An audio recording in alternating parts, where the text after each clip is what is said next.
महसूलचा अधिकारी असल्याची बतावणी करत पोलिसांची नाकाबंदी सुरू असल्याची भीती दाखवत वृद्धाच्या गळ्यातील चेन लंपास करण्यात आली। नगर पुणे रस्त्यावरील निशा लॉनच्या पुढे MSEB ऑफिसच्या समोर केडगाव शिवारात ही घटना घडली। या प्रकरणी कोतवाली पोलीस ठाण्यात फसवणुकीचा गुन्हा दाखल करण्यात आला। मच्छिंद्र एकनाथ सत्रे वय 62 राहणार कापरेमाळा सोनेवाडी रस्ता केडगाव यांनी या संदर्भात फिर्याद दिली। शुक्रवारी 10 मेला सकाळी 11:30 वाजता मच्छिंद्र त्यांच्या चुलत भावाबरोबर नगर पुणे रस्त्याने दुचाकीवरून घरी जात असताना सदर घटना घडली। यावेळी MSEB ऑफिसच्या समोर पाठीमागून दुचाकीवर आलेल्या व्यक्तीने पुढे पोलिसांची नाकाबंदी चालू असल्याची बतावणी करत तुमच्या गळ्यातील चेन मला द्या, मी पुढे गेल्यावर तुमची चेन तुम्हाला देऊन टाकतो असा बहाणा करत त्यांची दिशाभूल केली।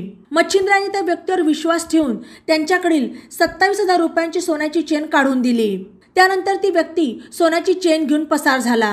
आपली फसवणूक झाल्याचे लक्षात आल्यानंतर मच्छिंद्र यांनी कोतवाली पोलीस ठाण्यात शनिवारी 11 मेला फिर्याद दिली। पोलिसांनी अनोळखी व्यक्तीवर फसवणुकीचा गुन्हा दाखल केला असून अधिक तपास पोलीस अंमलदार सतीश लगड करत आहेत।